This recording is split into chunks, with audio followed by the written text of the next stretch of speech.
এখন কেনটা লাভ আছে? শোনা, যাকে অন্যের পাশে দেখলে কষ্ট হয় তাকে আগলে রাখতে হয়। এটা ওই মেয়েটা না যে কক্সবাজারে গেছিল তার বান্ধবীর বিয়েকে নিয়ে, পরে বান্ধবীরা মিলে ওরা মারছিল। মিস্টার বাঁধন বাহ, যখন আপনি বলবেন বসো আমি বসবো, আপনি বলবেন ওঠো আমি উঠবো, আপনি বলবেন শুয়ে পড়ো আমি শুয়ে ওনার স্বামী পড়বো। মরে যাওয়ার পর উনি অভিনয়তে অনেক পাক্কা হয়ে গেছে। আগে সম্ভবত ওনার স্বামীর জন্য উনি অভিনয় করতে পারেন নাই, তো আস্তে আস্তে ওনার অভিনয়গুলো প্রকাশ পাইতেছে।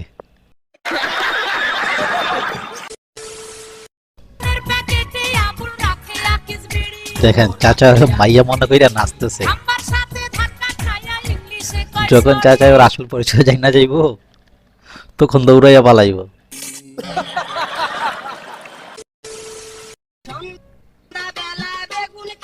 কিসের ভিডিও এটা? কি করতেছে? ও ভাই, কি দেখাইতেছে এটা কাস্টমারকে?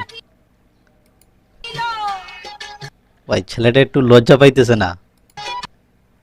এগুলা যে কাস্টমারে দেখাইতেছে, দেখেন আবার হাসতেছে। দেখেন এখন ব্যাকগ্রাউন্ড মিউজিকে অন্যরকম বাজবে ধুমতানা না না না।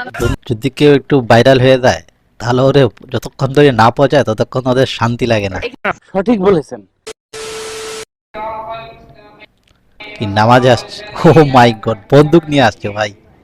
যে হারে বাংলাদেশের ডাকাতি আর ছিনতাই শুরু হয়ে গেছে, এজন্য নিজের সেফটির দরকার আছে, সেজন্য নামাজ পড়তে আসছে, সে বন্দুক নিয়ে আসছে।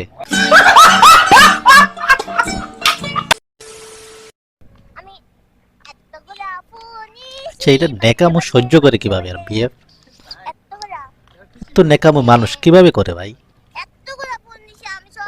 দেখেন কি নেকামো করতেছে, এদেরকে আসলে কি বলা দরকার? মেজাজটা গরম হয়ে যেতেছে। सब क्या देखना पड़ रहा है, अच्छा है मैं। শয়তান যখন হুজুরদের কাছে দায়িত্ব অর্পণ কইরা চইলা যায়, চাচা কি নাস্তায় না দিতেছে দেখেন। শয়তান পুরাই ভয় করে ফেলছে চাচারে। সুটিয়ে লাল করে দেবো, নোংরামি বার করে দেবো।